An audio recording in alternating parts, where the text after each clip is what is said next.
ये वही लड़का है। एक भारी भरकम और रोबदार आवाज ने हमारे कच्चे मकान की दीवारें हिला दी। कमरे में मौजूद हर इंसान का सांस जैसे गले में अटक गया था। पापा का चेहरा डर से बिल्कुल सफेद पड़ चुका था और वो कांपते हुए हाथों को जोड़े खड़े थे। उनकी आवाज मुश्किल से निकल रही थी। साहब, मैंने कहा था ना कि इसका दिमाग खराब है।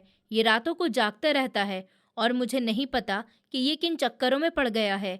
हमारा इससे कोई लेना देना नहीं है। मैं तो एक गरीब मजदूर हूँ। मुझे मत घसीटिए इन मामलों में। खाकी वर्दी और सूट बूट पहने हुए अजनबी ने मेरी तरफ देखा। उसकी आंखों में एक अजीब सी चमक थी जिसको पढ़ना इस वक्त नामुमकिन ही था। उसने अपनी जेब से एक सरकारी कागज निकाला और मेरे चेहरे के सामने लहराया कि तुम्हारे खिलाफ बहुत पक्के पक्के सबूत मिले हैं। हर्षित इतनी बड़ी छलांग लगाने से पहले नतीजे का नहीं सोचा था। अब चलो हमारे साथ हेड ऑफिस में, तुम्हारा ही इंतजार हो रहा है। माँ की एक दिल दहला देने वाली चीख निकली और उन्होंने अपना मुंह दुपट्टे में छुपा लिया। पापा ने आगे बढ़कर मुझे नफरत से कंधे पर धक्का दिया कि ले जाइए साहब इसको। इसने तो मेरी इज्जत मिट्टी में मिला दी है। मैंने इसको जूते टाकने के लिए बिठाया था ताकि रोटी कमा सके, पर इसने तो मेरे मुंह पर कालक मल दी। मैं खामोशी से उनके साथ चल पड़ा। मोहल्ले के लोग दरवाजे से झांक रहे थे और चुगलियां कर रहे थे। मुझे गाड़ी की पिछली सीट पर बैठा दिया गया। मुझे पता था कि अब मेरी जिंदगी हमेशा के लिए बदलने वाली है, पर यह नहीं पता था कि ये रास्ता मुझे किस मंजिल पर लेकर जाकर गिराएगा। ये मंजर तो मेरी जिंदगी का सबसे ज़रूरी मोड़ था, पर कहानी यहाँ से शुरू नहीं होती। ये कहानी बहुत पीछे से शुरू होती है। मेरा नाम हर्षित है और मैं एक बहुत गरीब घराने से ताल्लुक़ रखता था। गरीबी भी ऐसी जो इंसान की हड्डियों से जान तक निचोड़ लेती है। मेरे पापा मेहनत मजदूरी करते थे और इसी दिहाड़ी से हम बहन भाइयों का पेट पालते थे। मेरी 5 बहनें थीं और मैं इकलौता भाई था। मैं अपनी बहनों में तीसरे नंबर पर था। मुझसे 2 बड़ी बहनें थीं और 3 छोटी। पूरी फैमिली की जिम्मेदारी उठाने वाले पापा की अकेले बस की बात अब नहीं रही थी। पापा सुबह सवेरे निकलते और रात गए तक मेहनत मजदूरी करते थे, तो तब जाकर घर का चूल्हा जलता था। कभी कभी तो ऐसा भी होता कि हम पानी पीकर ही सो जाते। इसी गरीबी और फाकों के बीच मैंने बड़ी मुश्किल से मैट्रिक तक पढ़ाई हासिल की थी। मुझे पढ़ने का जुनून की हद तक शौक था। मैं चाहता था कि मैं स्कूल जाऊं, मेरे पास भी नए बस्ते हों, किताबें हों, पर ये सब हमारे लिए तो अय्याशी जैसी थी। जिस दिन मेरा मैट्रिक का रिजल्ट आया, मैं खुशी खुशी घर में दाखिल हुआ था। मेरे हाथ में रिजल्ट कार्ड था और मैं भागता हुआ पापा के पास गया कि पापा देखिए, मैं पास हो गया हूँ और मेरे नंबर भी बहुत अच्छे हैं। अब मैं कॉलेज में एडमिशन लूँगा। पापा जो अभी काम से लौटे थे और बैठक में थक हार कर बैठे हुए हुक्का पी रहे थे, मेरी बात सुनकर उनके माथे पर बल पड़ गए। उन्होंने हुक्के की नली को एक तरफ रखा और मेरी तरफ गुस्से से देखा। कॉलेज? कौन सा कॉलेज? और फीस क्या तेरा बाप भरेगा? उनके लहजे की कड़वाहट ने मेरी मुस्कुराहट छीन ली थी। मैंने डरते डरते कहा कि पापा, मैं सरकारी कॉलेज में पढ़ूंगा, खर्चा भी कम होगा, बस किताबों का ही तो। अरे बस कर दे हर्षित। पापा ने हाथ के इशारे से मुझे खामोश कर दिया था। देख नहीं रहा है घर के हालात? तेरी 5 बहनें बैठी हुई हैं, 2 जवान हो रही हैं, उनकी शादी भी करनी है, दहेज बनाना है या तुझे नवाब बनकर पढ़ाई? आज तक पढ़ा लिया वही बहुत है, अब तुझे मेरा हाथ बटाना होगा। मेरी आंखों में आंसू तैरने लगे थे। पर पापा, ये मेरा शौक है, मैं कुछ बनना चाहता हूँ। मैं बड़ा आदमी बनूंगा तो सब परेशानी हल कर दूंगा। पापा हंसने लगे। बड़ा आदमी? हम गरीब लोग हैं। हमारे सपने भी हमारी औकात के मुताबिक ही होने चाहिए। कल से तू मेरे साथ नहीं जाएगा। मैंने बाजार में रवि मोची से बात कर ली है। कल से तू उसकी दुकान पर बैठेगा और जूते सीने टाकने का काम सीखेगा। ये शब्द मेरे लिए किसी बम धमाके से कम नहीं थे। मोची? पर मैं तो ऑफिसर बनने के सपने देख रहा था। पापा, मैं मोची नहीं बनूंगा, मैं पढ़ूंगा। मैंने पहली बार पापा के सामने हल्की आवाज में बोलने की हिम्मत की। पापा ने इस वक्त मेरे पैर से जूता उतारा और मुझे मारा। जूता सीधा मेरे मुंह पर लगा था। जुबान चलाता है तू अपने बाप के आगे? यहाँ रोटी खाने को नहीं है और इसको ऑफिसर बनना है। कल सुबह चुपचाप से रवि की दुकान पर पहुंच जाना, वरना इस घर में तेरे लिए कोई जगह नहीं है और ना ही एक निवाला खाने को मिलेगा। माँ किचन के दरवाजे पर खड़ी हुई खामोशी से आंसू बहा रही थी। वो कुछ बोल नहीं सकती थी, क्योंकि पापा के गुस्से के सामने बोलना आग में कूदने की तरह था। मैंने वो रिजल्ट कार्ड सीने से लगा लिया और कोने में जाकर सिसकियां लेने लगा। अगली सुबह सूरज मेरे लिए उम्मीद की किरण नहीं, बल्कि मायूसी की खबर लेकर उगा। पापा मुझे जबरदस्ती अपने साथ ले गए। बाजार की गंदगी और तंग गलियों से गुजरते हुए हम एक छोटी सी पुरानी दुकान के सामने रुक गए। वहां चमड़े और गिलों की तेज बदबू फैली हुई थी। एक अधेड़ उम्र आदमी, जिसके कपड़े मैले कुचैले से थे और हाथों पर स्याही लगी हुई थी, वो जूता सी रहा था। रवि भाई, ये मेरा लड़का हर्षित है। पापा ने उनको मेरे बारे में बताया। आज से ये तुम्हारे हवाले है। इसका दिमाग पढ़ाई के चक्कर में खराब हो गया। जरा इसको हुनर सिखाओ, ताकि दो पैसे कमाने के काबिल हो सके। रवि साहब ने सर उठाकर मेरी तरफ देखा और मुस्कुराए। उनके दांत तांबे के जैसे पीले हो चुके थे। आ जाओ बेटा, बैठ जा, फिक्र नहीं कर। ऐसा कारीगर बनाऊंगा कि लोग तेरे हाथ के टांके की तारीफ करेंगे। ऑफिसर बनकर क्या करेगा? असली कमाई तो हुनर में है। मैंने दिल पर पत्थर रखकर वहां पड़ी हुई एक छोटी सी पेटी संभाली। मेरे सामने पुराने टूटे हुए जूतों का ढेर था। यही अब मेरी किस्मत थी। मेरे स्कूल के दोस्त कॉलेज में जा रहे होंगे और मैं यहाँ पर लोगों के पैरों की धूल में अटे हुए जूते मरम्मत करूंगा। पहले दिन मेरे लिए नर्क जैसा था। मेरे नाजुक हाथों में सुई चुभती थी। धागा खींचते हुए उंगलियां कट जाती तो रवि साहब मुझे डांट भी देते और समझाते कि अरे ध्यान से, ये सुई है, कोई कलम नहीं जो प्यार से चलेगा। जोर लगा जोर। रवि साहब की आवाज़ मेरे कानों में गूंजती। शाम को जब मैं घर पर लौटता तो मेरी उंगलियां सूजी हुई होती थी और कपड़ों से अजीब सी बदबू आ रही थी। पापा ने मेरी जेब टटोली कि आज कुछ मिला नहीं। नहीं पापा, उन्होंने कहा अभी तो सीख रहा है, जब काम आ जाएगा तब दिहाड़ी मिलेगी। मैंने नजरें झुकाकर जवाब दिया। पापा ने नफरत से मुंह बनाया कि चलो कोई नहीं, जल्दी ही सीख लेगा तो पैसा भी आएगा। खबरदार जो अब पढ़ाई का नाम भी लिया तो। मैं फौरन से छत पर चला गया। वहां अंधेरा था और आसमान पर सितारे चमक रहे थे। मैंने आसमान की तरफ देखा और दिल ही दिल में ऊपर वाले से हल्की आवाज में कहा, ऐ ऊपर वाले, क्या मेरी किस्मत में सिर्फ ये जूते सीना ही लिखा हुआ है? क्या मेरे सपने कभी पूरे नहीं होंगे? मेरे अंदर का हर्षित अभी नहीं मरा था। वो ऑफिसर बनने वाला बच्चा जो गली में खेलते हुए सबको कहता था कि मैं ऑफिसर बनूंगा, वो मेरे अंदर चीख रहा था। मैंने वहीं बैठे बैठे फैसला किया कि मैं हार नहीं मानूंगा। अगर पापा मुझे स्कूल नहीं जाने देंगे तो ना सही, मैं अपना रास्ता खुद बनाऊंगा। कुछ दिन ऐसे ही गुजर गए। मैं रोज दुकान पर जाता, सारा दिन जूते की धूल फांकता, बुरा भला सुनता और रात को थककर सो जाता। पर मेरे दिमाग में एक प्लान बन रहा था। एक दिन दुकान पर एक स्कूल का बच्चा अपना जूता सिलवाने के लिए आया। उसके हाथ में अंग्रेजी की किताब थी। मैंने बहुत इच्छा से उस किताब को देखा। भाई, क्या आप ये किताब थोड़ी देर के लिए दिखाएंगे? मैंने डरते डरते पूछा। उस लड़के ने पहले तो अजीब नजरों से मेरे मेले कुचेले कपड़े को देखा और किताब मेरी तरफ बढ़ा दी। मैंने किताब खोली तो वो शब्द मेरी आंखों के सामने नाचने लगे। मुझे लगा कि जैसे मैं अपनी दुनिया में वापस आ गया हूँ। तभी रवि साहब की जोरदार आवाज आई, अरे हर्षित, काम पर ध्यान दे। किताबें पढ़ने का शौक अभी भी नहीं गया तेरा? ग्राहक का टाइम खराब कर रहा है बिना वजह।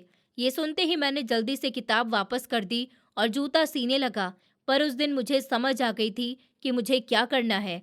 मैंने तय कर लिया था कि हालात के आगे घुटने नहीं टेकूंगा। ये जूते की दुकान मेरी मंजिल नहीं है, ये सिर्फ एक पड़ाव है। उस रात छत पर सितारों की छांव में किए गए फैसले ने मेरे अंदर एक नई आत्मा फूंक दी थी। अगले दिन मैं दुकान पर रूटीन के हिसाब से थोड़ा पहले पहुंच गया था। दुकान अभी बंद थी और रवि साहब ताला खोल रहे थे। मैंने आगे बढ़कर उनके हाथों से ताला लिया और शटर ऊपर उठाया। रवि साहब ने हैरत से मुझे देखा और बोले कि अरे वाह हर्षित, आज तो बड़ा फुर्तीला लग रहा है। कल तो तेरा मुंह लटका हुआ था, जैसे किसी ने जबरदस्ती बिठा दिया हो, और आज सुबह सुबह दुकान पर मौजूद है। सब ठीक तो है? मैंने सफाई करते हुए झाड़ू हाथ में पकड़ ली और हिम्मत इकट्ठा करते हुए बोला कि जी, मुझे आपसे एक ज़रूरी बात करनी थी। वो अपनी गद्दी पर बैठ चुके थे और औजारों को ठीक से रख रहे थे। उन्होंने कहा कि बोल, क्या बात है? कहीं छुट्टी तो नहीं चाहिए? अभी तो आया है तू। मैं उनके पास गया और हल्की आवाज़ में कहा कि नहीं, छुट्टी तो नहीं चाहिए। बस बात दरअसल ये है कि मैं चाहता हूँ अगर मैं दुकान के टाइम के बाद 1-2 घंटे ज़्यादा लगा लिया करूँ या लंच के टाइम में भी काम करूँ, तो क्या आप मुझे इस काम के थोड़े बहुत पैसे अलग से दे दिया करेंगे? रवि साहब का हाथ रुक गया। उन्होंने तीखी नज़रों से मुझे घूरा। क्यों? तेरे पापा तो रोज़ शाम को आकर मुझसे तेरी दिहाड़ी का एक-एक रुपया वसूल कर लेते हैं। तुझे अलग से पैसे क्यों चाहिए? कहीं किसी गलत चक्कर में तो नहीं पड़ गया तू? कुछ खाने-पीने तो नहीं लगा है? ये सुनकर मेरा दिल ज़ोर-ज़ोर से धड़क गया। मैं उनको सच नहीं बता सकता था, क्योंकि अगर उनको पता चल जाता कि मैं पढ़ने के लिए पैसे जमा कर रहा हूँ, तो वो शायद पापा को बता देते। मैंने जल्दी से सर को ना में हिलाया। नहीं, नहीं, बिल्कुल नहीं। मैं बस थोड़े पैसे जोड़ना चाहता हूँ, ताकि कभी-कभी अपनी मर्ज़ी से कुछ खा पी सकूँ या घर में कोई ज़रूरत हो तो पूरी कर सकूँ। पापा से मांगते हुए मुझे डर लगता है। उन्होंने कुछ देर खामोशी बनाए रखी, फिर उन्होंने एक पुराना सा जूता उठाया और उस पर ग्लू लगाते हुए बोले कि देख हर्षित, मुझे तेरे पापा से कोई लेना देना नहीं है। अगर तू मेरा काम ज्यादा करेगा तो इसमें मेरा ही फायदा है। मैं तुझे जूते के हिसाब से ऊपर के पैसे दे दिया करूंगा, पर याद रखना, ये बात हमारे बीच ही रहेगी। अगर तेरे पापा ने आकर मुझसे बहस करी तो मैं साफ कह दूंगा कि मैंने कुछ नहीं दिया। मेरे चेहरे पर एक बड़ी सी मुस्कुराहट फैल गई। शुक्रिया, आप बेफिक्र रहिए, मैं पापा को खबर भी नहीं होने दूंगा। उस दिन मेरी जिंदगी का एक नया और कठिन दौर शुरू हो गया था। मैं सारा दिन मशीन की तरह हाथ चलाता रहता। शाम को पापा दुकान पर आते, उनका चेहरा हमेशा की तरह सख्त होता। वो रवि साहब से पूछते कि हाँ भाई रवि, आज कितने पैसे बने हैं इसके?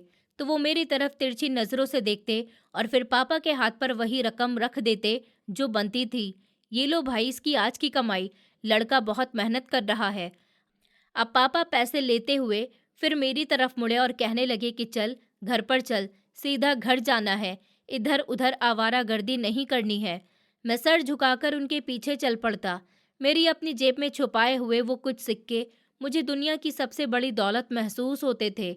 ये मेरी चोरी थी अपने ही बाप से, लेकिन ये चोरी मेरे फ्यूचर की बेहतरी के लिए थी।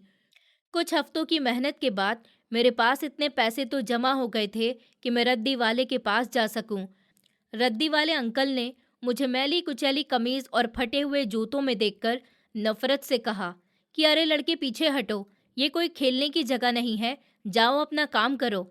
मैंने मुट्ठी में दबाए हुए सिक्के उनके काउंटर पर रखे और मिन्नत की कि अंकल जी, मुझे खेलने के लिए नहीं बल्कि पढ़ने के लिए किताबें चाहिए। फर्स्ट ईयर की पुरानी किताबें मिल जाएंगी, चाहे फटी हुई ही क्यों ना हो। उन अंकल ने पैसों की तरफ देखा और फिर मेरा हुलिया देखा। उनका व्यवहार थोड़ा सा नरम हुआ।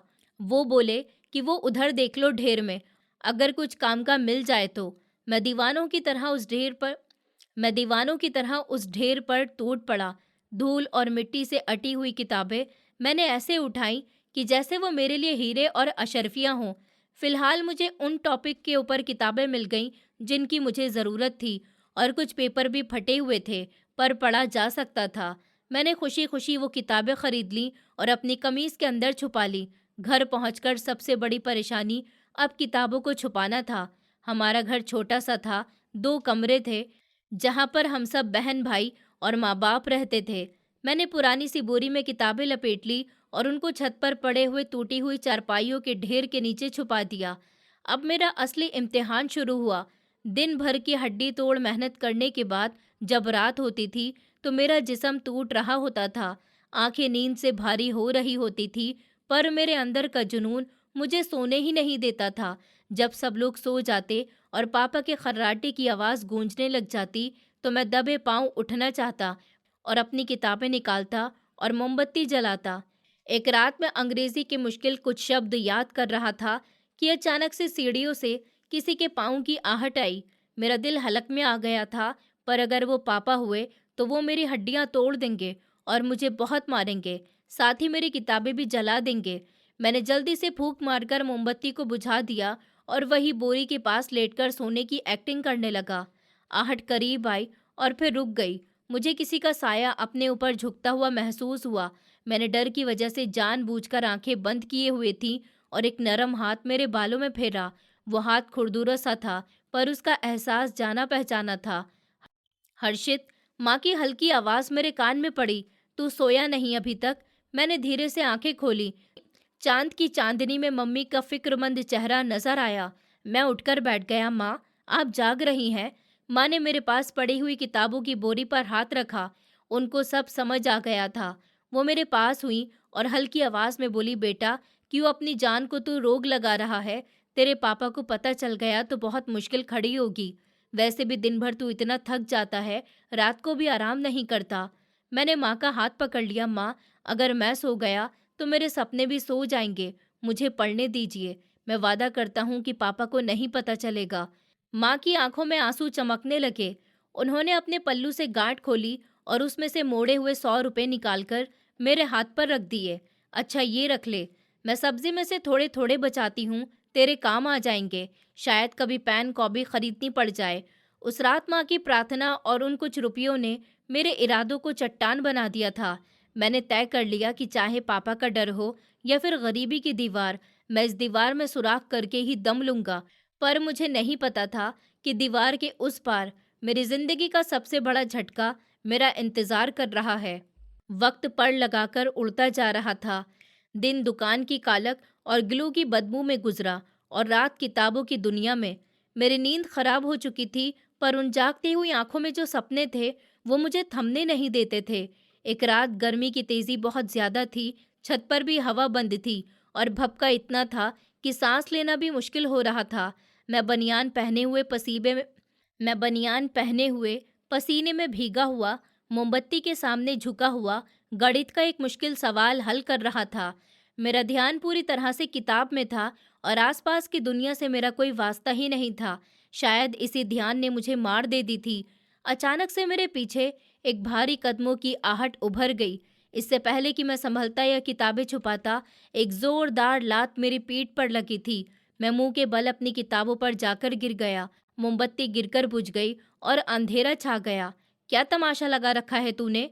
पापा की गरजदार आवाज ने रात का सन्नाटा तोड़ दिया था। मेरा दिल पसलियों से बाहर आने को था।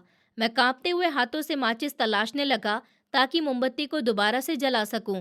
फिर जैसे ही रोशनी हुई, मैंने देखा कि पापा गुस्से से भरे हुए खड़े थे और उनकी आंखें अंगारों की तरह दहक रही थी।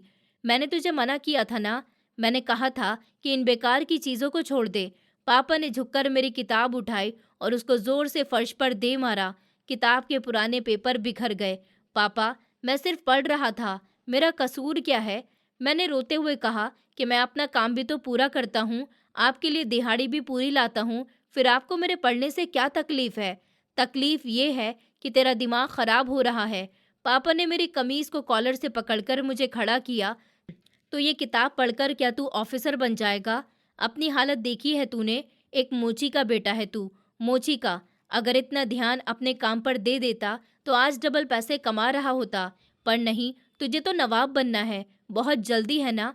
नहीं पापा, मेरे सपने ये नहीं है कि मैं सारी जिंदगी लोगों के फटे पुराने जूते सीता रहूं। मैंने पापा की आंखों में आंखें डालकर पहली बार बात करी थी। मैं एक ऑफिसर बनना चाहता हूँ। मैं इस गरीबी से निकलना चाहता हूँ। पापा ने एक जोरदार थप्पड़ मेरे मुंह पर मार दिया। मेरे कानों में साएं साएं होने लगी थी। सुनो जरा इसकी बातें। पापा ने हंसकर माँ को आवाज दी थी। अरे हर्षित की माँ, उठो जरा, देखो अपने लाडले बेटे के सपने। ये साहब ऑफिसर बनना चाहते हैं। हमारे जैसे गरीब 2 वक्त की रोटी कमा ले, यही बड़ी बात होती है। और ये आसमान से तारे तोड़ने की बातें कर रहा है। माँ भी घबराकर उठ बैठी और भागकर मेरे पास आ गई थी। उन्होंने मुझे अपने गले से लगा लिया। क्यों मार रहे हैं मेरे बेटे को? पढ़ ही तो रहा है, कोई चोरी तो नहीं कर रहा। माँ ने रोते हुए कहा। पापा ने नफरत से बिखरी हुई किताबों को ठोकर मारी। ये पढ़ाई नहीं, ये बर्बादी है। इसका ध्यान काम में नहीं लगता क्योंकि इसके दिमाग में ये किताबें घुसी हुई हैं। सुन ले हर्षित, ये तेरी आखिरी चेतावनी है। कल सुबह सारी रद्दी उठाकर कबाड़ी को बेच देना। मुझे घर में एक भी कागज का टुकड़ा नजर नहीं आ जाए। और अगर तूने दोबारा से पढ़ने का नाम भी लिया तो दुकान से भी उठा लूंगा और घर से भी निकाल दूंगा। ये कहकर पापा गुस्से से पांव पटकते हुए नीचे चले गए। छत पर एक बार फिर से गहरी खामोशी छा गई, पर यह खामोशी बहुत भारी थी। मैंने जमीन पर बिखरे हुए अपनी किताबों के पेपर चुने। मेरी आंखों से टपकने वाले आंसू शब्दों को धुंधला रहे थे जो मेरी जिंदगी बदल सकते थे। मम्मी मेरे पास बैठ गईं और मेरे सर पर प्यार से हाथ फेरा। उनका अपना दिल भी भरा हुआ था। काश बेटा, तेरे सपने मैं पूरे कर सकती। माँ की आवाज़ रोनीहार हो गई। मैं बहुत मजबूर हूँ। तेरे पापा को डर है कि तू पढ़ लिख कर भी बेरोजगार नहीं रह जाए और फिर जूते सीने के काबिल भी नहीं रहे। वो अपनी जगह डरे हुए हैं। बेटा, मैंने माँ की तरफ देखा और मुस्कुराने की कोशिश की कि मेरे गाल पर पापा के थप्पड़ का निशान जल रहा था, पर मेरे अंदर की आग इससे कहीं ज्यादा तेज थी। माँ, मैं तुम्हारे सपने जरूर पूरे करूंगा। ये मेरा तुमसे वादा है। बस तुम पापा को किसी न किसी तरह से मना लो कि वो मुझे पढ़ने से नहीं रोके। मैं इनको शिकायत का मौका नहीं दूंगा। मैं दुकान पर और ज्यादा काम करूंगा। मैं रात को सोऊंगा नहीं, पर मुझसे मेरी किताबों को नहीं छीने। माँ ने मुझे सीने से लगा लिया कि तेरे पापा का काम है बोलना, तो उनको बोलने दिया कर। तू पढ़ता रह, ऊपर वाला तुझे बहुत कामयाब करेगा। मैं संभाल लूंगी उनको। तू बस अपनी किताबें मत बेचना। माँ की इन बातों ने मेरे टूटे हुए हौसले को फिर से जोड़ दिया था। उस रात में सोया नहीं, बल्कि सुबह होने का इंतजार करता रहा। मैंने फैसला कर लिया था कि मैं पापा के सामने कभी नहीं पढ़ूंगा, पर मैं पढ़ना नहीं छोड़ूंगा। अगले दिन मैंने अपनी किताबें बोरी से निकालकर दुकान पर ले जाने का फैसला किया। दुकान की छत पर एक पुराना लकड़ी का बॉक्स पड़ा हुआ था, जहाँ फालतू चमड़ा रखा हुआ था। मैंने सोचा कि वो जगह मेरी किताबों के लिए ठीक होगी। सुबह जब मैं बोरी कंधे पर रखकर निकलने लगा, तो पापा ने घूर कर देखा। कहाँ पर ले जा रहा है ये कचरा?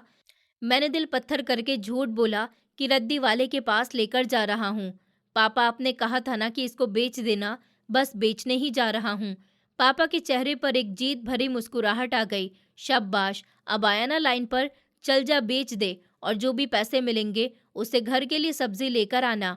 ऑफिसर का भूत उतर जाएगा तो रोटी कमाना सीख जाएगा। मैं भारी कदमों से घर से निकला। मेरा दिल रो रहा था कि मैं अपने पापा से झूठ बोल रहा हूँ, पर सच बोलने की कीमत मेरे बेहतर कल का कत्ल थी।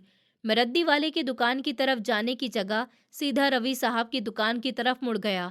रास्ते में लोग मुझे अजीब नजरों से देख रहे थे। शायद रात के हंगामे में और पापा की चीखने की आवाज मोहल्ले वालों ने भी सुन ली थी। गली के नुक्कड़ पर खड़े हुए कुछ लड़के जो मेरे बचपन के साथी हुआ करते थे, वो मुझे देखकर हंसने लगे। वो देखो, ऑफिसर जा रहा है, एक ने आवाज लगाई। सुना है कि रात को ऑफिसर साहब की खूब पिटाई हुई है। क्यों, बन गया कमिश्नर? मैंने सर झुका लिया और खामोशी से अपने रास्ते पर चलता रहा। दुकान पहुंचकर मैंने जल्दी से किताबें लकड़ी के बॉक्स में छुपाई और ऊपर पुराने चमड़े के टुकड़े डाल दिए। अब वो मेरी जिंदगी का नया शेड्यूल शुरू होने वाला था। दिन को काम, दोपहर के टाइम में छुपकर पढ़ाई और रात को दिमाग में उसको दोहराना। ये मुश्किल था, बहुत मुश्किल, पर नामुमकिन नहीं था। अभी मैंने दुकान खोली ही थी कि एक सरकारी गाड़ी दुकान के सामने आकर रुकी। उसमें से एक सूट बूट पहना हुआ इंसान उतरा। उसकी पर्सनैलिटी में एक अजीब सा रौब था। रवि साहब जल्दी से खड़े हो गए। जी साहब, हुक्म करिए। उन्होंने हाथ जोड़ दिए थे तो उस ऑफिसर ने मेरी तरफ देखा। मैं कोने में बैठा हुआ जूता साफ कर रहा था। उसकी नज़रों में एक सवाल था कि ये लड़का कौन है। ऑफिसर ने मेरी तरफ इशारा किया कि यह हर्षित है साहब, मैं इसको काम सिखा रहा हूँ। उन्होंने जवाब दिया। ऑफिसर मेरे पास आया और झुककर मेरी आंखों में देखा। बेटा, तुम वही हो ना जिसने मैट्रिक में पूरे बोर्ड में पोजीशन ली थी? स्कूल में हेडमास्टर कह रहे थे। ऑफिसर के शब्द सुनकर मेरे हाथों से जूता नीचे गिर गया। मेरा दिल सीने में धड़का था कि मुझे लगा इसकी आवाज़ बाहर सबको सुनाई दे रही होगी। मैंने डरती हुई नज़रों से इधर उधर देखा। शुक्र है कि इस वक्त दुकान पर कोई ग्राहक नहीं था और गली का शोर इतना था कि शायद किसी और ने बात नहीं सुनी थी। रवि साहब दूर से मुंह खोले हुए कभी मुझे देखते, कभी ऑफिसर को। मैं जल्दी से अपनी जगह से उठा और उस ऑफिसर के पास जाकर हाथ जोड़ दिए। साहब, ऊपर वाले के लिए धीरे बोलिए। अगर मेरे पापा या फिर किसी मोहल्ले वाले ने सुन लिया तो बहुत बुरा होगा। मैं आपके पाँव पड़ता हूँ। ये बात किसी को मत बताइएगा कि मैंने कोई पोजीशन ली है, कि मैं पढ़ता हूँ। ऑफिसर मेरे इस रिएक्शन पर हक्का बक्का रह गया। उसने शायद उम्मीद की थी कि मैं खुशी से उछल पड़ूंगा या इनाम मांगूंगा, पर यहाँ पर तो मैं अपनी कामयाबी को एक जुर्म की तरह छुपा रहा था। पर बेटा, ये तो खुशी की बात है ना। तुमने प्राइवेट एग्जाम देकर बड़े स्कूलों के बच्चों को भी पीछे छोड़ दिया है। तुम्हें तो अखबार में आना चाहिए। ऑफिसर ने नरम लहजे में कहा।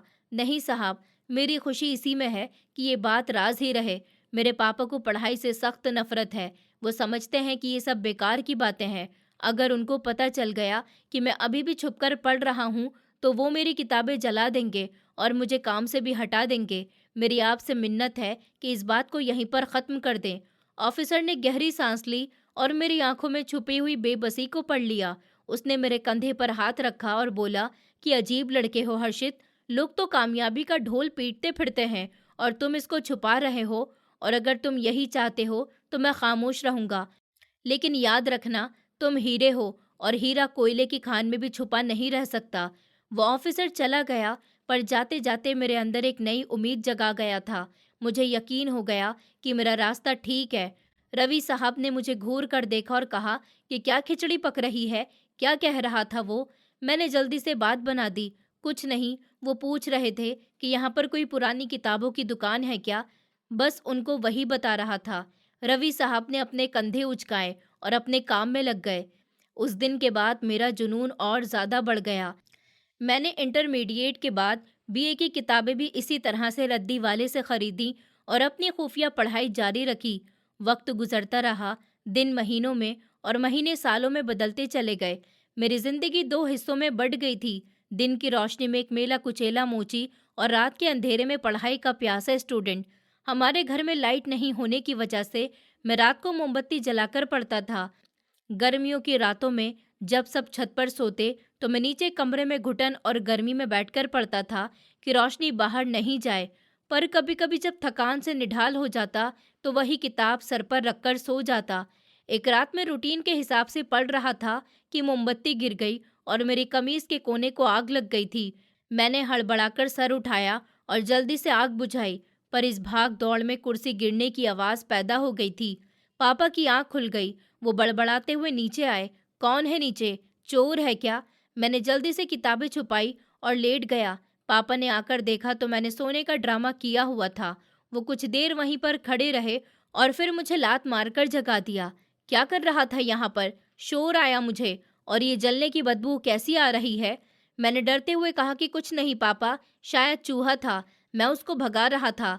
पापा ने शक भरी नजरों से देखा और फिर जोर जोर से चीखने लगे कि मुझे पागल मत बना तू। तो फिर से वही किताबों वाला ड्रामा कर रहा है ना? मैंने कहा था ना कि अगर तू बाज नहीं आया तो तेरी टांगे तोड़ दूंगा। पूरा मोहल्ला सो रहा है और नवाब साहब जाग रहे हैं। तेरी वजह से मेरी नींद खराब होती है। उनके डांट और चीख पुकार इतनी तेज थी कि साथ वाले घर में भी आवाज जा रही थी। खामोश रात में उनकी आवाज गूंज रही थी। पड़ोसियों की छत से खांसी और बातों की आवाज आने लगी। मुझे शर्मिंदगी ने घेर लिया था। पापा ने मुझे बहुत ज़्यादा सुनाई, बहुत डांटा और फिर ऊपर चले गए। मैंने बीए, बीएससी भी इसी तरह से पास कर लिया। किसी को कानो कान खबर तक नहीं हुई। अब मेरे सामने सबसे बड़ा पहाड़ खड़ा हुआ था, मुकाबले का इम्तिहान। ये मेरा असली सपना था, वो मंजिल जिसके लिए मैंने इतने साल कांटों पर सफ़र किया था। पर इसके लिए किताबें महंगी थीं और इम्तिहान की फ़ीस भी मेरी औकात से बाहर थी। मैंने रवि साहब से बात की कि मैं दोपहर को खाना नहीं खाया करूंगा, मुझे उसके बदले पैसे दे दिया करें। रवि साहब ने हैरत से पूछा कि मुझे भूख नहीं लगती है क्या? तो मैं झूठ बोल दिया करता कि मेरा मैदा खराब है, डॉक्टर ने मुझे परहेज करने को बताया है। इस तरह मैं रोज़ाना दोपहर का खाना छोड़ देता। जब सब लोग खाना खा रहे होते तो मैं पानी पीकर पेट की आग बुझाता और दुकान के पिछले हिस्से में बैठकर रद्दी के कागज़ पर नोट्स बनाता। भूख से मेरा सर चकराता, आंखों के आगे अंधेरा था, पर मुझे पापा के ताने और मोहल्ले वालों की हंसी याद आ जाती और मेरा जुनून और ज़्यादा भड़क जाता। मैंने एक एक रुपया जोड़ा। अपनी भूख काट कर मैंने इम्तिहान की फ़ीस और कुछ ज़रूरी किताबों का इंतज़ाम किया। घर में किसी को नहीं पता था कि मैं क्या कर रहा हूँ। माँ कभी कभी मेरी कमज़ोर सेहत देखकर रोती, पर मैं उनको दिलासा देता कि बस कुछ दिन और, फिर सब कुछ ठीक हो जाएगा। मैंने फॉर्म जमा करवा दिया और अब मेरी ज़िंदगी का सबसे बड़ा इम्तिहान शुरू होने वाला था। अब सबसे बड़ा मोड़ यही था कि एग्ज़ाम के दिनों में दुकान से छुट्टी कैसे लूं और पापा को कैसे अंधेरे में रखा जाए कि एग्ज़ाम लगातार कई दिन जारी रहने थे, और अगर मैं इतने दिन दुकान पर नहीं जाता तो रवि साहब पापा को शिकायत लगा देते। मुझे कोई ऐसा झूठ बोलना था जो मेरी जान भी बचा सके। अगली सुबह मैं दुकान पर पहुंचा तो मेरा दिल ज़ोर ज़ोर से धड़क रहा था। रवि साहब जूता सिलाई कर रहे थे। मैं हिम्मत करता हुआ उनके पास जाकर बैठ गया कि मुझे आपसे एक बात करनी थी। मेरी आवाज़ में घबराहट साफ महसूस हो रही थी। रवि साहब ने सुई धागा खींचते हुए मेरी तरफ देखा। अब क्या बात आ गई है? पहले ही तू आधा दिन गायब रहता है, अब फिर से छुट्टी चाहिए क्या? मैंने सर झुका लिया कि जी, बात दरअसल ये है कि मेरे एक दूर के रिश्तेदार की तबीयत बहुत ख़राब है और उनको अस्पताल ले जाने वाला कोई भी नहीं है। मुझे कुछ दिनों के लिए छुट्टी चाहिए होगी। रवि साहब ने माथे पर बल डाले। हर्षित, तू तो जानता है कि काम की भीड़ कितनी रहती है। अगर तू चला गया तो जूतों का ढेर कौन निपटाएगा? और तेरे पापा को पता है इस बात का या नहीं? मैंने फ़ौरन से कहा कि नहीं, पापा को मैंने बता दिया है। वो तो खुद परेशान है, बस आपकी इजाज़त चाहिए थी। मैं वादा करता हूँ कि मैं रात गए देर तक बैठकर काम खत्म कर दूंगा, बस आप मेरी दिहाड़ी नहीं काटना। पापा शक करेंगे। रवि साहब कुछ देर चुप रहे, फिर शायद उनको मेरे चेहरे की बेचारगी पर रहम आ गया था। अच्छा ठीक है, पर याद रखना, अगर काम का कोई नुकसान हुआ तो मैं तुझे हटा दूंगा। और हाँ, मुझे झूठ पसंद नहीं है। अगर ये कोई बहाना हुआ तो मुझसे बुरा कोई नहीं होगा। मैंने दिल ही दिल में ऊपर वाले का शुक्र किया और झूठी कसम खा ली। मेरा रूटीन एक जासूस जैसा हो गया था। सुबह मैं घर से वही मेले कुचेले कपड़े पहनकर निकलना, हाथ में औजार का थैला होता ताकि पापा को लगे कि मैं काम पर जा रहा हूँ। रास्ते में मैं किसी जगह अपने कपड़े बदलता जो मैंने चोरी चोरी अपने बस्ते में रखे थे, वहाँ अपना हुलिया ठीक करता, बालों में कंघी करता और फिर एक स्टूडेंट बनकर एग्जाम सेंटर पहुँच जाता। वहाँ सेंटर का माहौल मेरे लिए बिल्कुल अजनबी था। वहाँ बड़ी बड़ी गाड़ियों में लड़के लड़कियाँ आ रहे थे। सबके हाथों में महंगी महंगी किताबें और नोट्स थे। उनके कपड़े बता रहे थे कि वो खाते पीते घर से हैं। मैं अपने सादे से कपड़ों में वहाँ पर खुद को एक अजनबी इंसान महसूस कर रहा था। जब मैं अपनी सीट पर बैठा और मेरे आसपास खुशबुओं में बसे उम्मीदवार आकर बैठे, तो मुझे अपने हाथों पर लगी हुई ग्लू की बदबू महसूस होने लगी। मैंने जल्दी से अपने हाथ मेज के नीचे छुपा लिए। मेरे नाखूनों में जमी हुई स्याही मेरी असलियत की चुगली कर रही थी। फिर जैसे ही पेपर मेरे सामने आया, मेरा सारा डर खत्म हो गया था। ये वही सवाल थे जो मैंने रातों को जाग जाग कर भूख काट कर तैयार किए थे। मेरा पैन चलने लगा तो फिर रुकने का नाम ही नहीं लिया। मेरे पास खोने के लिए कुछ भी नहीं था, पर पाने के लिए पूरी दुनिया थी। मैं लिखता गया, यहाँ तक कि मेरा हाथ दुखने लगा था, पर मैं रुकता नहीं। मैं जानता था कि ये 3 घंटे मेरी जिंदगी के 3 सालों का फैसला करेंगे। वापसी का सफ़र और भी खतरनाक होता। मैं सेंटर से निकलते ही भागता हुआ शौचालय में जाता, दोबारा वही मैले कपड़े पहनता, हाथों पर थोड़ी सी कालक मल लेता ताकि ऐसा लगे कि मैं काम करके आ रहा हूँ, और फिर दुकान पर पहुँच जाता। रवि साहब मुझे देर से आता हुआ देखकर बड़बड़ाते, पर फिर खामोशी से काम में जुट जाता। एक दिन मैं एग्जाम देकर वापस आ रहा था कि गली के मोड़ पर अचानक से पापा सामने आ गए। मेरा सांस वहीं पर रुक गया। मैंने अभी कपड़े भी नहीं बदले थे और मेरे हाथ में किताबों वाला थैला था।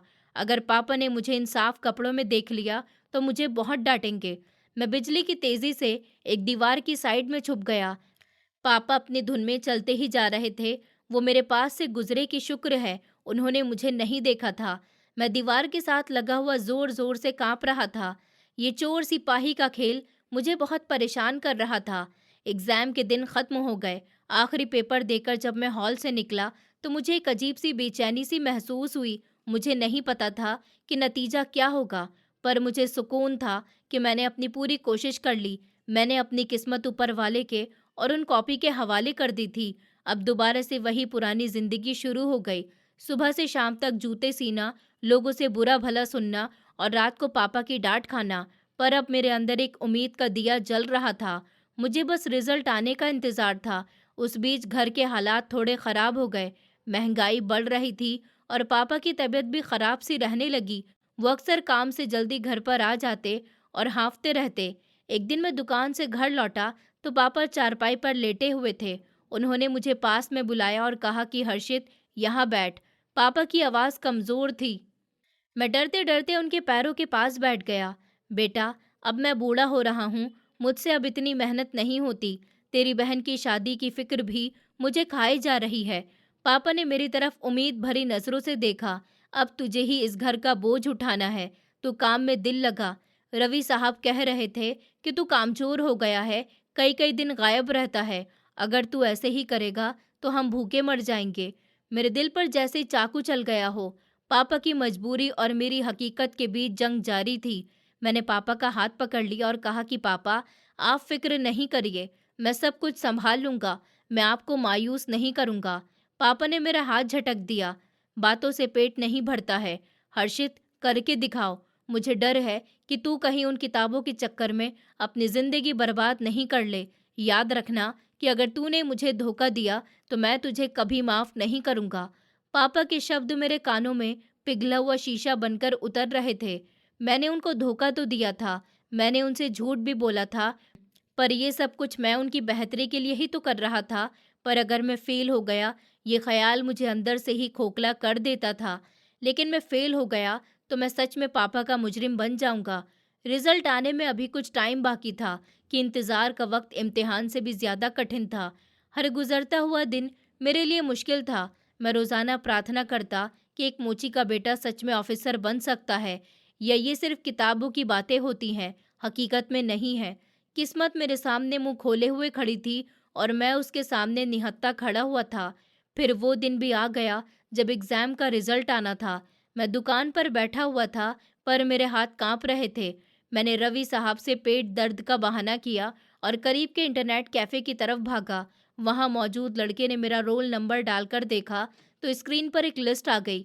मैंने अपनी सांसें रोककर उस लिस्ट में अपना नाम ढूँढ लिया। मेरा नाम वहाँ जगमगा रहा था। मैं पास हो गया था। मैंने वो पास कर लिया था। मेरी खुशी की कोई हद नहीं थी, पर मैं वहाँ चीख भी नहीं सकता था। मैंने खामोशी से ऊपर वाले का शुक्र किया और दुकान पर वापस आ गया। रवि साहब ने पूछा कि क्या हुआ है? मैंने कहा, बस दवा ले ली है, आराम आ जाएगा। शाम को जब मैं घर पर गया तो मेरा दिल चाहा कि पापा के कदमों में गिरकर बता दूं कि मैंने पहला पड़ाव पार कर लिया है, पर पापा की हालत देखकर मैं रुक गया। वो खांसते हुए चारपाई पर बैठे हुए थे और परेशानी उनके चेहरे से साफ दिख रही थी। पापा ने मुझे देखते ही कहा कि हर्षित, आज राशन के लिए पैसे नहीं है, रवि साहब से कुछ उधार मांग कर ले आता, घर में आटा भी खत्म है।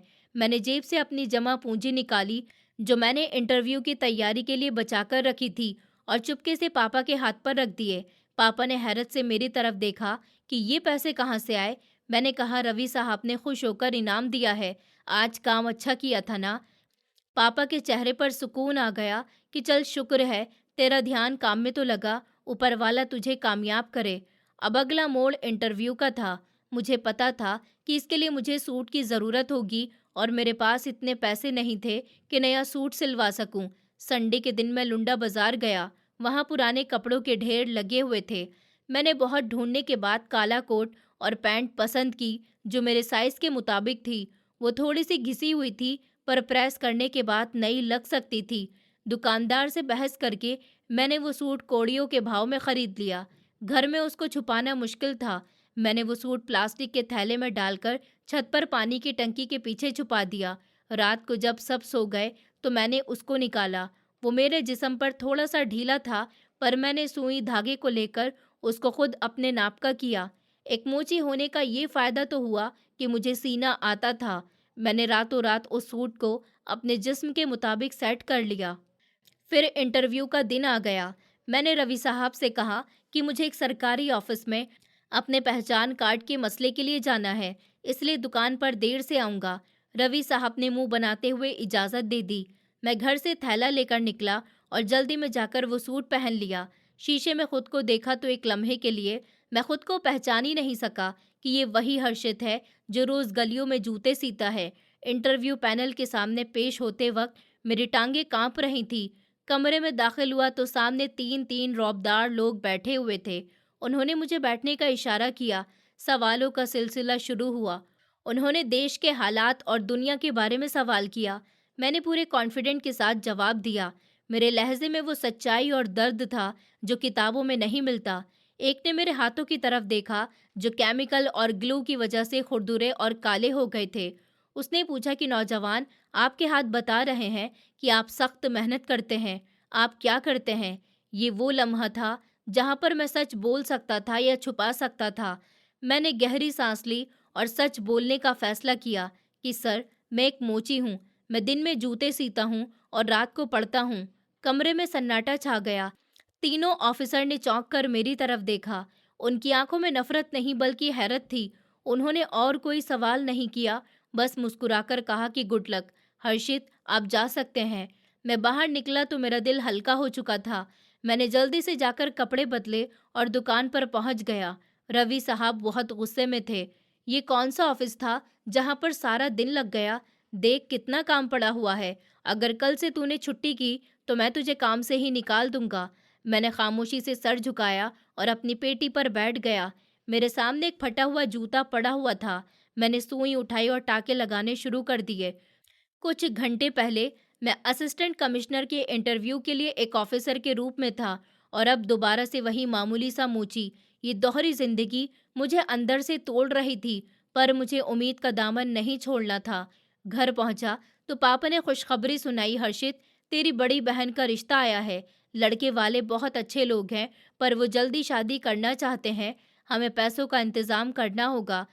तुझे दिन रात एक करना होगा बेटा। मैंने पापा की तरफ देखा। उनकी आंखों में बेटे की विदाई की फिक्र थी। मैंने उनके कंधे पर हाथ रखा। पापा, फिक्र नहीं करिए, ऊपर वाला कोई ना कोई सिला बना देगा।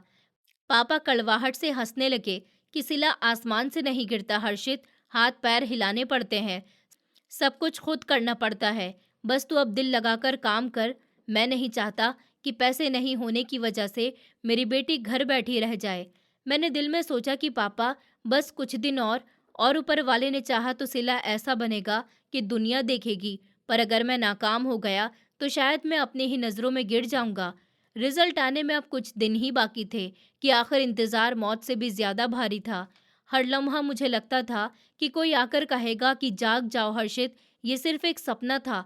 मैं रोज़ाना सुबह उठता, काम पर जाता और सारा दिन इस डर और उम्मीद की हालत में गुजरता कि मेरी किस्मत में सिर्फ जूते सीना ही लिखा हुआ है या कलम की ताकत मेरी तकदीर बदल देगी। फैसले की घड़ी सर पर आ चुकी थी। आज वो दिन था जिसका इंतज़ार और डर मुझे कई रातों से था और मुझे सोने नहीं दे रहा था। आज मेरे इंटरव्यू का रिजल्ट आने वाला था। सुबह उठते ही मेरा दिल डूब रहा था। मैंने रूटीन के मुताबिक मेले कपड़े पहने और औजारों की थैली उठाई और दुकान की तरफ बढ़ा। रास्ते में मेरा दिल तेज धड़क रहा था कि मैं किसी तरह से भागकर साइबर कैफे जाऊं और अपनी किस्मत का फैसला देख लूं। पर जेब बिल्कुल खाली थी और रवि साहब भी अब पैसे शायद नहीं देते। दुकान पर पहुंचकर मैंने हिम्मत इकट्ठी की और रवि साहब के पास गया। उनसे कहा कि क्या मैं आज 1 घंटे के लिए जल्दी जा सकता हूं? मुझे बहुत ज़रूरी काम है। उन्होंने मेरी तरफ देखकर सख्ती से जवाब दिया कि आज बिल्कुल भी नहीं हर्षित, देखते नहीं कितना काम पड़ा हुआ है। वो बड़े साहब का ऑर्डर आज शाम तक हर हाल में देना है। अगर आज तूने छुट्टी की बात की तो कल से आने की ज़रूरत नहीं है। चुपचाप बैठ और काम ख़त्म कर। मैंने खामोशी से सर झुका लिया। मेरे पास कोई ऑप्शन नहीं था। मैंने जूता उठाया और अपने काम में जुट गया। मेरा जिस्म दुकान में था, पर मेरी आत्मा कहीं और थी। हर गुजरा हुआ लम्हा हथौड़े बरसा रहा था। अजीब लग रहा था, पर मेरे हाथ कांप रहे थे कि मैं पास हो गया होऊंगा या नहीं, या मेरी सारी मेहनत तो खराब नहीं हो गई। क्या मैं सारी उम्र यही जूते सीता रहूंगा? ये सवाल मुझे अंदर ही अंदर खाया जा रहा था। फिर दोपहर को जब भूख लगी तो मैंने पानी पीकर गुजारा कर लिया। शाम होते ही मेरा सब्र जवाब देने लगा। सूरज डूब रहा था और अंधेरा फैलने वाला था कि रवि साहब, काम खत्म हो गया, जूते तैयार हैं, क्या अब मैं जा सकता हूँ? उन्होंने जूतों को देखा तो जल्दी से सर हिलाया कि हाँ, जा, लेकिन कल को सुबह सवेरे आ जाना। बहुत ही सुस्ती दिखाई है तूने। मैं दुकान से निकला तो मेरे कदम बहुत भारी हो रहे थे। दिल में अजीब सी घबराहट थी। मैं तेज तेज कदम उठाता हुआ अपने मोहल्ले की तरफ देखता। हमारे टूटे हुए दरवाजे के सामने बहुत भीड़ लगी हुई थी और लोग, दुकानदार और कुछ अनजान से चेहरे वहां पर जमा थे। वहां 2 बड़ी सरकारी गाड़ियां भी खड़ी हुई थी, जिनकी नीली बत्ती जलबुझ हो रही थी। मेरा माथा ठनक गया कि ऊपर वाले, क्या हुआ? पापा को कुछ हो गया? क्या मेरी चोरी पकड़ी गई?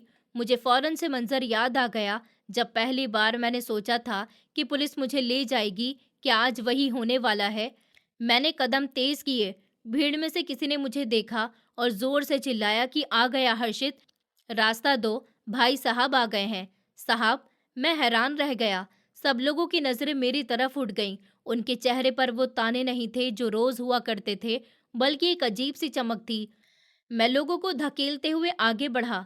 मेरे पास खड़े हुए लड़के ने, जो हमेशा मेरा मजाक उड़ाता था, इज्जत से पीछे हटकर रास्ता दिया। जाओ अंदर, तुम्हारे पापा तुम्हारा इंतजार कर रहे हैं, उसने कहा। मैं कांपते हुए बैठक में गया। सामने पापा खड़े हुए थे। उनके पास वही सरकारी ऑफिसर खड़ा हुआ था जिन्होंने मेरा इंटरव्यू लिया था। पापा के हाथ में एक मिठाई का डिब्बा था। उनकी आंखों से आंसू बह रहे थे। मैं डर गया कि कहीं पापा गुस्से में तो नहीं, पर तभी वो ऑफिसर मुस्कुराया और तेज आवाज में बोला कि आइए हर्षित साहब, हम आपका ही इंतजार कर रहे थे।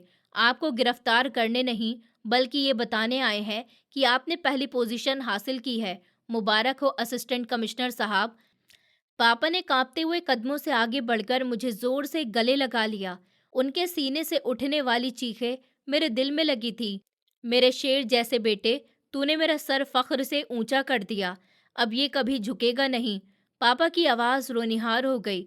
मुझे माफ़ कर दे हर्षित, मैं नादान था। मैं समझ रहा था कि तू मेरा वक्त और पैसा दोनों बर्बाद कर रहा है। मैंने तुझे बेकार में उलझाए रखा, पर तू तो आसमान को छूने के लिए बना था। मैंने पापा का हाथ पकड़कर चूम लिया। नहीं पापा, आप माफ़ी मत मांगिए।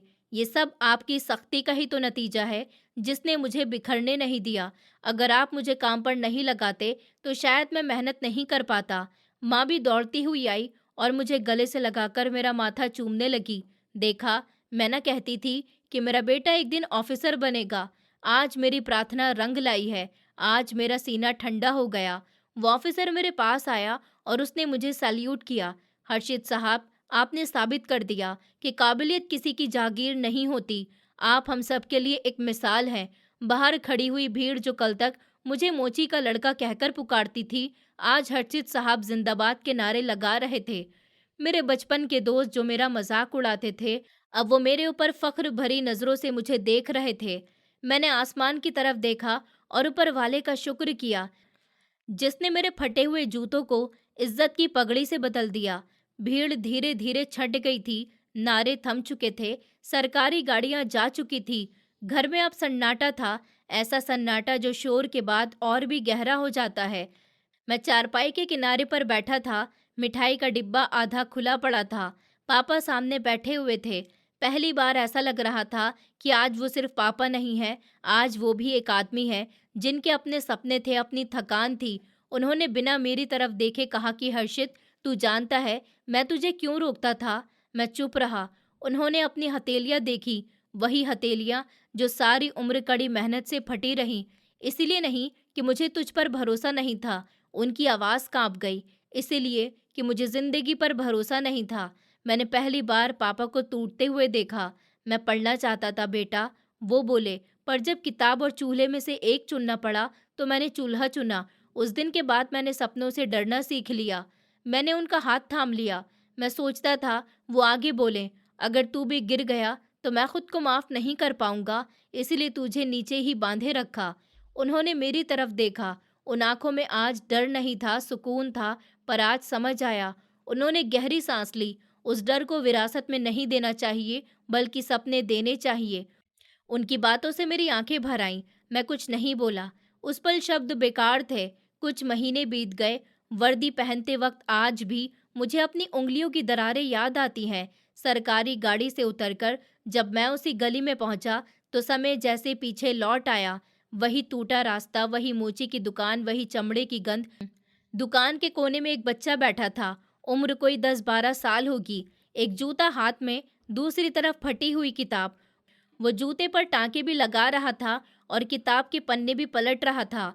मैं ये देखकर रुक गया। तुम्हारा नाम क्या है? मैंने पूछा तो वो घबरा गया। सोनू, उसने धीरे से कहा। तू पढ़ता है? मैंने फिर पूछा। उसने सर हिलाया कि रात को जब काम खत्म हो जाता है तब पढ़ता हूँ। मैंने उसकी आंखों में देखा, जहाँ वही भूख थी वही सपना था। मैंने अपना कार्ड उसकी हथेली पर रख दिया। अब कल से तू स्कूल जाएगा, मैंने कहा। तू अपना सपना मत छोड़ना, बाकी सब मैं देख लूंगा। वो कुछ नहीं बोला, बस पहली बार उसकी आंखें चमकी। घर लौटते वक्त मुझे समझ आया, मैं अफसर इसीलिए नहीं बना था कि कुर्सी मिले। मैं इसीलिए बना था ताकि कोई और बच्चा किताब और चूल्हे में से एक को चुनने पर मजबूर ना हो। आज भी जब किसी मोची को जूता सिलते देखता हूँ तो एक ही प्रार्थना निकलती है कि काश उसके बेटे के हाथों में सुई नहीं कलम हो। इस तरह वक्त धीरे धीरे गुजरता गया। नाम के आगे लगा ओहदा अब लोगों की जुबान पर चढ़ चुका था। पर मेरे लिए सबसे बड़ी पहचान आज भी वही थी, मोची का बेटा। ऑफिस की फाइलें, मीटिंग और फैसलों के बीच जब भी कलम हाथ में लेता, तो उंगलियों की वो पुरानी दरारें मुझे मेरी जड़ें याद दिला देती। सोनू अब रोज स्कूल जाता था। सुबह बैग पीठ पर होता और शाम को वही बैग उम्मीदों से भरा होता। कभी कभी वो दौड़ कर आता और अपनी कॉपी मेरे सामने खोल देता। सर, आज मास्टर जी ने मेरी तारीफ की। वो मुस्कुराता। मैं बस उसके सर पर हाथ रख देता, क्योंकि उस तारीफ में मेरे बचपन की अधूरी तालियां भी शामिल होती थी। पापा अब अक्सर चारपाई पर बैठकर गली के बच्चों को पढ़ते हुए देखते रहते। कभी कभी कहते कि हर्षित, लगता है अब ये सब भी पढ़ लिख जाएंगे, और मैं मुस्कुरा देता। बहन की शादी भी सादगी से हो गई। कोई दिखावा नहीं, कोई उधार पानी नहीं। पापा की आंखों में अब कोई बोझ नहीं था, सिर्फ सुकून था। एक दिन ऑफिस से लौटते वक्त मैं फिर उसी दुकान के सामने रुका जहां कभी मेरी पूरी दुनिया सिमटी थी। रवि साहब अब भी वही थे। मुझे देखते ही उठ खड़े हुए। उनकी आंखों में आज अफसोस नहीं था। हर्षित, उन्होंने धीमे से कहा, कि मुझे माफ कर देना, मैं तुझे पहचान नहीं पाया। मैंने उनके पैर छुए। नहीं, आपने ही तो मुझे मेहनत सिखाई थी। मैं बोला, अगर ये दुकान नहीं होती तो शायद वो कुर्सी भी नहीं होती। उन्होंने कुछ नहीं कहा, बस उनकी आंखें भीग गईं। फिर जब शाम को घर लौटा तो पापा दरवाजे पर खड़े थे। उन्होंने आसमान की तरफ देखा और बोले कि देख बेटा, आज मुझे अपने गरीब होने का दुख नहीं है। मैंने भी ऊपर देखा, आसमान वैसा ही था, खुला और साफ। मैं समझ गया था कि किस्मत बदलने के लिए जगह नहीं, सिर्फ जज्बा चाहिए होता है। और जब जज्बा सच्चा हो तो वो फटे जूतों से भी इज्जत की राह बनाई जा सकती है। ये कहानी यहीं खत्म नहीं होती। ये हर उस बच्चे से शुरू होती है जो अंधेरे में बैठकर रोशनी का सपना देखता है। और अगर कोई पूछे कि मोची का बेटा अफसर बन सकता है या नहीं, तो इसका जवाब बस इतना है, हाँ, अगर वो हार मानना ना जाने तो ज़रूर बन सकता है। अब इतना अंदाज़ा हो गया था कि जब दिल में जोश हो तो इंसान हर वो काम कर गुजरता है जिसकी वो ठान लेता है। दोस्तों, उम्मीद करती हूँ आपको हमारी कहानी पसंद आई होगी। कहानी पसंद आई है तो वीडियो को लाइक करें, चैनल पर नए हैं तो चैनल को सब्सक्राइब करें, और हाँ, नोटिफिकेशन बेल को ज़रूर दबाएं ताकि अगली अपडेट सबसे पहले आपको मिले।